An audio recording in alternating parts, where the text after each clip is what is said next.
नमस्कार, आपले सर्वांचे स्वागत आहे. सरकारी कर्मचारी आणि पेन्शनधारकांना अत्यंत महत्त्वाची अपडेट. सरकारी कर्मचारी पेन्शनधारकांना जानेवारी 2026 पासून इतका DA वाढ निश्चित. चला तर जाणून घेऊया सविस्तर वृत्त.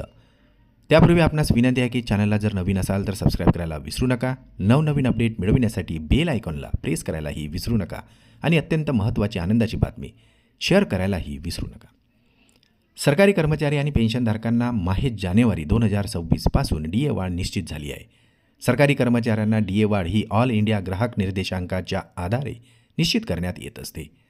माहे जानेवारी 2026ची DA वाढ ही माहे जुलै ते डिसेंबरपर्यंतची ऑल इंडिया ग्राहक निर्देशांकांचा आधार घेण्यात येत असतो. माहे जुलैपासून आत्तापर्यंत जाहीर करण्यात आलेल्या ऑल इंडिया ग्राहक निर्देशांकांची आकडेवारीही जाहीर करण्यात आलेली आहे. त्यानुसार जुलै महिन्यामध्ये AICPIचा निर्देशांक 145, तर ऑगस्ट 2025मध्ये 147.1, तर सप्टेंबरमध्ये 147.3, तर ऑक्टोबरमध्ये 147.7 असतो. अजून 2 महिन्याचे निर्देशांक जाहीर होणे बाकीचे आहे. सदर 2 महिन्याचे निर्देशांक जाहीर झाल्यानंतर DA वाढीची आकडेवारी अंतिम करण्यात येणार आहे.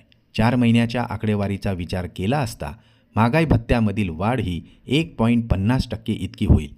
तर उर्वरित 2 महिन्याच्या आकडेवारीचा विचार केला असता सरकारी कर्मचारी तसेच पेन्शनधारकांच्या DAमध्ये किमान 2% इतकी वाढ दिसून येणार आहे.